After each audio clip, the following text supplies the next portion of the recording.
12절은 함께 읽겠습니다.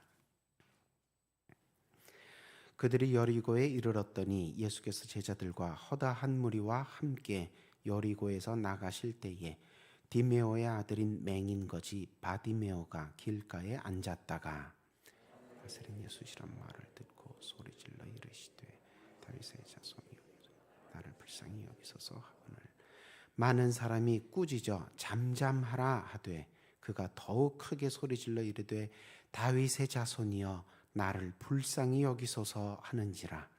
예수께서 머물러 서서 그를 부르라 하시니 그들이 그 맹인을 부르며 이르되 안심하고 일어나라 그가 너를 부르신다 하매 맹인이 겉옷을 내버리고 뛰어 일어나 예수께 나아오거늘 예수께서 말씀하여 이르시되 내게 무엇을 하여 주기를 원하느냐. 맹인이 이르되 선생님이여 보기를 원하나이다. 함께 읽습니다. 예수께서 이르시되 가라 내 믿음이 너를 구원하였느니라 하시니 그가 곧 보게 되어 예수를 길에서 따르니라. 아멘. 오늘 본문은 예수님께서 십자가 사역을 감당하시기 위해서 예루살렘으로 올라가시는 중에 벌어진 사건입니다. 예수님은 지금 예루살렘 굉장히 가까운 곳에 계십니다. 여리고라는 도시에 계신데 여리고는 예루살렘과 굉장히 가까운 곳에 있는 곳입니다. 그래서 여리고는 예루살렘까지 가시는 예수님 여정의 마지막 경유지입니다. 예수님은 이제 오늘 이곳을 떠나셔서 내일 예루살렘에 들어가시게 됩니다. 예수님의 그 예루살렘으로 가시는 길을 보면 북쪽에서부터 이렇게 내려오시는 루트로 오셨기 때문에 여리고를 거쳐서 예루살렘으로 들어가실 수밖에 없는 그런 노선을, 그런 행로를 가지고 계십니다.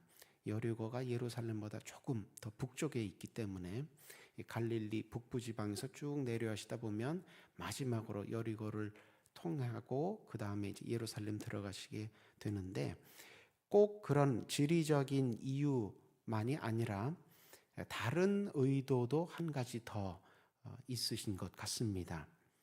많은 신약학자들이 예수님께서 그렇게 북쪽에서 쭉 내려오셔서 여리고를 지나서 예루살렘으로 가시는 것을, 이 장면을 보고 마치 예전에 구약시대 여호수아가 여리고를 먼저 점령한 후에 가나안 땅 전체를 정복했던 역사를 관련시킵니다. 그러니까 예수님께서 지금 그냥 일부러 우연히 그냥 여리고를 거쳐서 가시는 게 아니라 일부러 여리고를 거쳐서 예루살렘으로 들어가신다는 것입니다.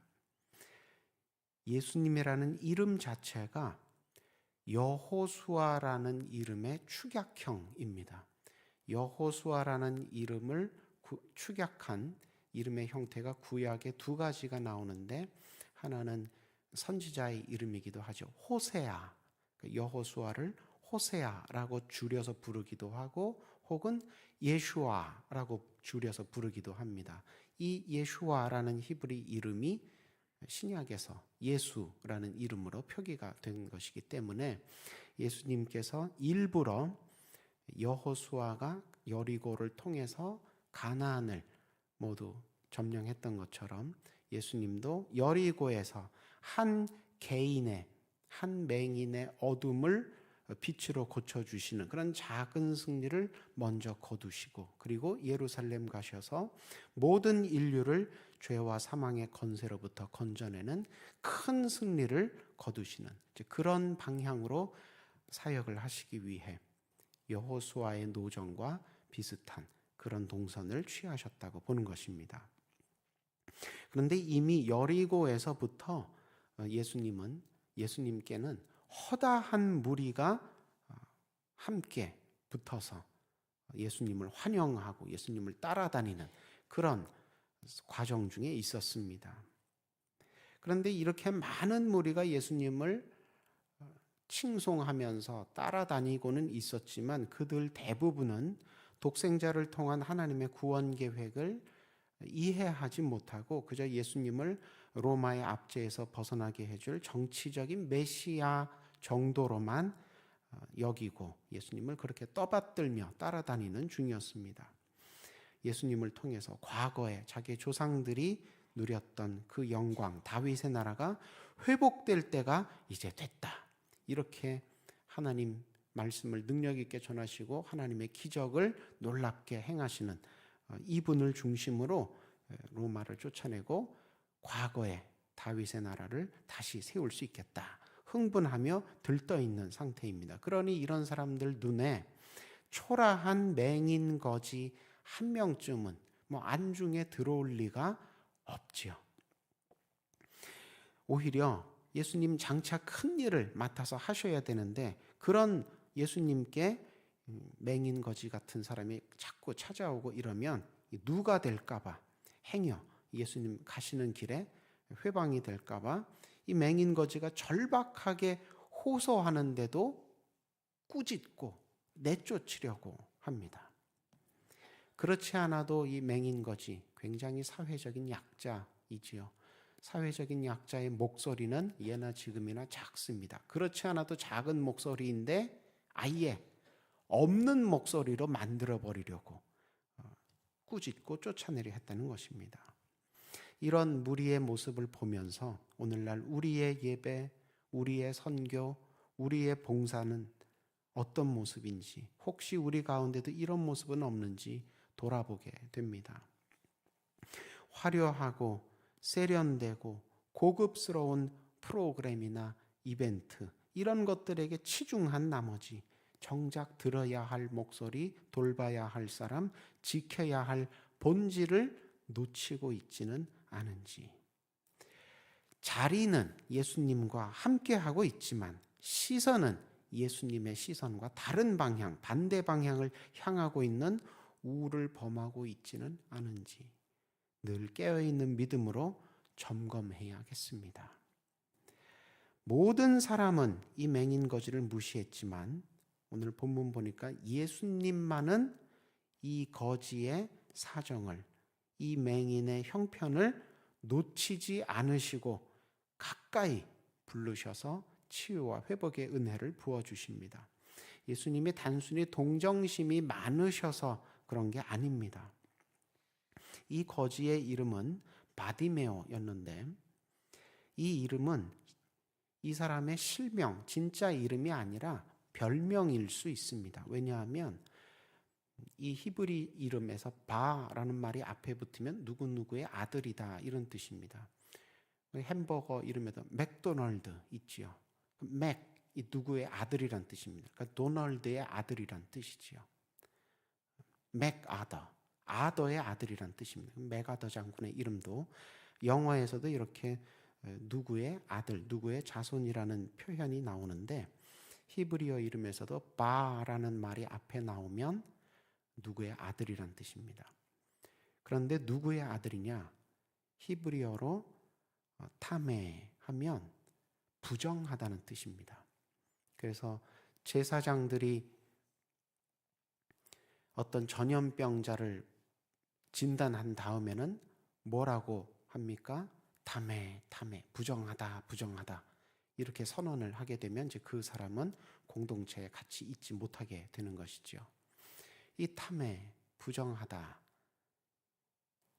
또 트메아 이런 말들이 그 뒤에 바라는 말 뒤에 붙어서 바트메아, 바티메오 이렇게 됐기 때문에 이름 뜻 자체로만 보자면 부정한 자의 아들, 부정한 자의 자손이라는 뜻입니다. 아들을 낳았는데 이렇게 이름 붙이는 부모는 없지요. 그러니까 실명, 진짜 이름이 아니라 그 사람의 별명일 수 있습니다. 이 부정하다는 것은 단순히 씻지 않아서 더러운 것이 아니라 어떤 큰 죄를 지었을 때 혹은 전염병, 특히 레위기에서는 나환자를 표현할 때 부정한 사람 이렇게 표현을 합니다. 그러니까 이 바티메오라는 사람은 어떤 죄인의 아들 혹은 나환자의 집에서 태어난 아들일 수 있다는 것이지요. 나병은 불치병이라서 고대 시대에는 나병 환자가 한 명 발생하면 나머지 사람들을 지키기 위해서 격리를 시켜야 했습니다. 그런데 그런 사람에게서 아기가 태어났다는 것입니다. 다행히 이 아기는 나병을 가지고 태어나지는 않았는데 맹인입니다. 맹인 아기가 태어났습니다. 그러면 당시 유대 사회에선 여전히 사람답게 살아갈 수 있는 그런 조건이 안 되는 것이지요. 그러니 그 아기가 제대로 부모에게 교육을 받거나 양육을 받았을 리가 없지요. 이름도 제대로 지어주지 못했을 수도 있습니다. 그러니까 사람들이 부정한 자의 아들, 나환자의 아들 이렇게 그냥 불렀다는 것입니다. 당시 유대인들은 부자나 권력자가 하나님 나라에 가깝다 이렇게 믿었습니다. 오늘날도 그렇지요. 하나님께 복받아야 성공하고 출세한다. 저 사람이 왜 돈을 저렇게 많이 벌고 높은 자리에 올라갔느냐? 하나님께 복받아서 그렇다. 그렇게 예나 지금이나 믿는 사람들이 많습니다. 그러니까 그런 생각이 그런 기복신앙이 왜 위험하냐면 그걸 반대로 생각하면 지금 생활이 좀 어렵거나 지금 몸에 어려움이 있는 사람은 하나님께 복을 못 받았구나. 하나님께 버림받았구나. 그러니까 저렇게 고생하지. 그러니까 저렇게 살지. 이렇게 생각한다는 것입니다. 그러니까 오늘 본문에 나오는 바디메오 같은 사람, 아주 전형적인 유대인들 사이에서는 기복신앙의 관점에서는 아주 전형적인 하나님께 버림받은 사람, 천국에서 먼 사람, 이런 사람입니다. 그런데 예수님은 꼭 그렇지도 않다. 그렇게 가르치셨습니다. 예수님 누가복음에서는 부자가 아니라 거지 나사로가 죽은 후에 아브라함 품에 낙원에 가는 것으로 설명을 해 주십니다. 유대인들 사이에서는 죽은 다음에는 부자가 아브라함 품에 낙원에 안겨야 되는데 왜 거지 나사로가 그렇게 됩니까? 의아하게 생각될 수 있지만 예수님 가르침은 지금 눈에 보이는 대로 하나님께 정말 복을 받았는지 아닌지 함부로 사람이 평가할 수 없다는 것입니다. 하나님 나라에 들어가느냐 못 들어가느냐는 다른 기준으로 간다는 것입니다.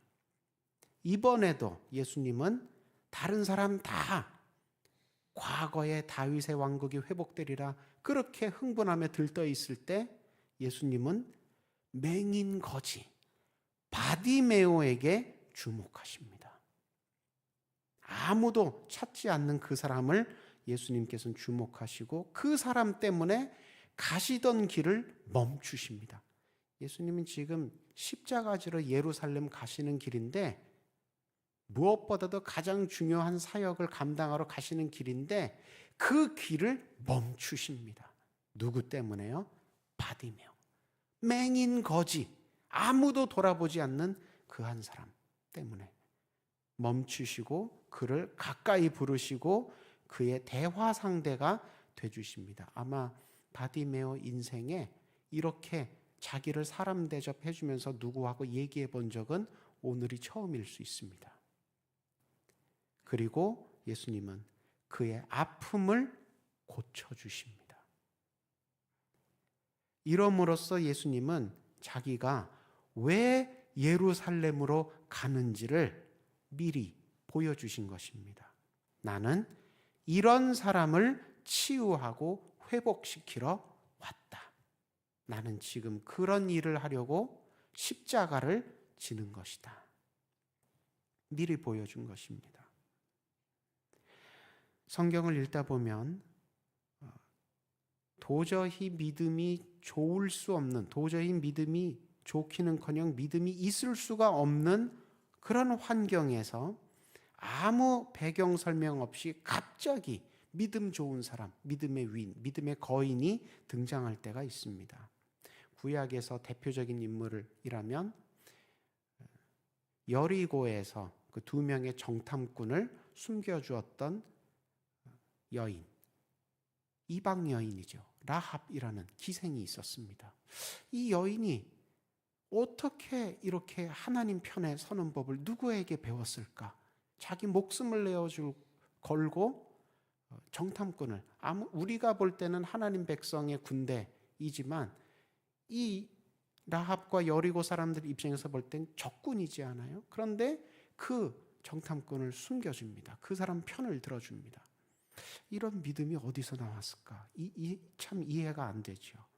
또 기근이 아주 심하게 들었는데 자기도 이 마지막으로 떡을 만들어 먹고 자기와 자기 아들을 이제 굶어 죽어야겠다. 그렇게 각오하고 있던 시돈 땅의 사르밧 과부. 근데 그 여인이 엘리야 선지자가 나를 먼저 공개해 달라고 하니까 그 마지막 식사를 만들어서 선지자를 줍니다. 이방 여인인데 시돈 땅이면 이세벨 왕비의 고향입니다. 바알 숭배가 아주 극심했던 곳인데 어떻게 그런 지역에서 이렇게 여호와의 선지자를 공개할 줄 아는 사람이 있을 수 있을까? 이해가 안 되는데 그런 사람이 성경에 나옵니다. 신약 성경에도 그런 여인이 나오죠. 수로보니게 여인, 내 딸을 고쳐주십시오. 그랬더니 예수님께서 누가 자녀에게 줄 떡을 개에게 먼저 주느냐? 안 고쳐주십니다. 안 고쳐주시려면 그냥 안 고쳐주신다고 하지. 많은 사람들이 있는 데서 불쌍한 사연이 있는 나를 개 취급하시니까 얼마나 당황하고 억울하겠습니까? 그런데도 끝까지 주여 올소이다마는 개들도 부스러기는 주워 먹습니다. 부스러기 같은 은혜라도 주십시오. 이런 겸손하고 이런 끈질긴 신앙을 도대체 이 수로보니게 여인, 헬라 여인인데 어디서 배웠을까? 이해가 안 됩니다. 근데 오늘 본문에 나오는 바디메오, 이 사람도 굉장히 놀라운 믿음을 보여줍니다. 예수님께 고침받았다고 해서 다 예수님 따라다니는 것 아닙니다. 누가복음에서 보면 예수님께서 10명의 나 환자를 길에서 고쳐주셨는데 그 중에 돌아와서 예수님께 감사하다고 살해하며 하나님께 영광 돌린 사람은 사마리아 이방인 한 명뿐이었습니다. 10명을 다 고쳐주셨는데 그 예수님도 물어보시잖아요. 10명이 다 고침받지 아니하였느냐? 나머지 9은 어디 있느냐? 내가 분명히 10명을 어둠의 권세에서 건져내 주었는데 하나님 백성으로 남은 사람은 한 명밖에 없으니까 예수님도 9명이 궁금하다는 것입니다. 그러니까 예수님의 사역도 매번 가시는 곳마다 다 부흥하고 성공하지 않았다는 거죠. 이 경우에는 10명을 건져주셨는데 9명은 도로 세상으로 나가버린 것입니다. 그런데 바디메오는 고침을 받은 후에도 예수님을 따랐지만 고침받기 전부터도 믿음의 모습을 보여줍니다. 전 재산이라고 할 수 있는 겉옷을 내버리고 예수님 앞으로 뛰어왔다. 그렇게 표현되어 있습니다. 여러분 마가복음 10장 바로 이 앞부분에 지금 이 바디메오의 모습과 180도 정반대의 모습을 보인 사람이 있습니다. 이 사람은 바디메오와 달리 집안도 좋고 건강하고 돈도 많고 남들이 다 부러워할 만한 사람이었습니다. 부자이고 건강하고 그러니 남들이 다 하나님 나라에 하나님께 가까운 사람이라고 믿었던 그렇게 보였던 사람인데 이 사람은 율법도 잘 지키는 사람이었습니다. 그 예수님께서 재산을 다 가난한 사람에게 나누어주고 나를 따라오라. 제자로 초대하셨더니 이 부자가 어떻게 했습니까? 재물이 많은 고로 근심하며 떠나갔더라. 정반대의 모습입니다. 아유 목사님 지금 이 거지는 가진 재산이 많은 게 아니라 겉옷밖에 없으니까 가진 게 워낙 없으니까 쉽게 버리고 주님 앞으로 간 것이겠지요? 아닙니다. 가진 게 적다고 잘 버리는 것 아닙니다. 못 버리는 사람은 적게 있어도 못 버립니다. 적은 것 버리는 것에 훈련이 돼 있어야 나중에 큰 것도 버릴 수 있는 것입니다. 여러분, 그래서 우리가 다음 세대에 이 헌금하는 훈련, 봉사하는 훈련 잘 시키는 게 그래서 중요합니다.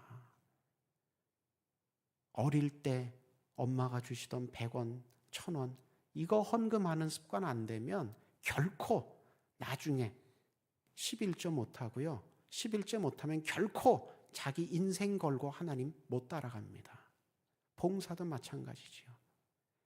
정기적으로 약속하고 내가 작은 일이라도 작은 직분이라도 섬기는 것 자꾸 훈련한 사람이 나중에 교회를 위해서도 섬기게 되고 나라와 민족을 위해서도 주의 이름으로 봉사하고 헌신하게 되는 것입니다.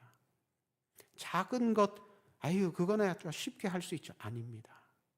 못 버리는 사람은 그 작은 것마저 움켜쥐려고 하다가 소탄대실하게 됩니다.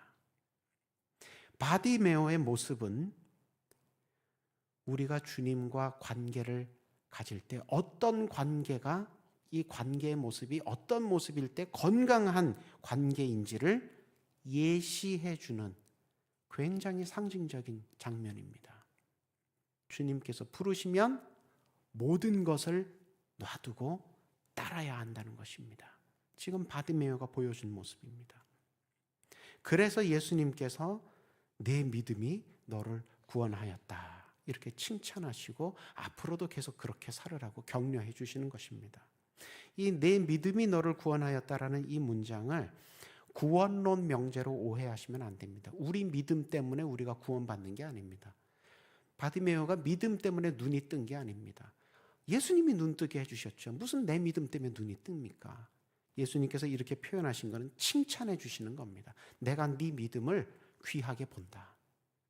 야, 너 정말 이렇게 어려운 환경 속에서도 믿음을 가지고 내 앞에 나왔구나. 잘했다. 그렇게 칭찬해 주시고 앞으로도 이 믿음 가지고 계속 나를 잘 따라오라고 격려해 주시는 것이지 우리의 믿음이 우리 구원의 원인이 된다는 그런 구원론 명제는 아닙니다. 사순절이 깊어가면서 예수님도 이제 예루살렘 입성을 앞두고 계십니다. 우리도 말씀과 기도 가운데 앞서 가시는 예수님 놓치지 말고 더욱 가까이 뒤따르며 예수님을 점점 더 닮아가는 오늘 하루 이 한 주 보내야겠습니다. 그렇게 사순절과 함께 믿음의 성장과 깊이가 더해가는 저와 여러분 다 되시기를 주님의 이름으로 축원합니다.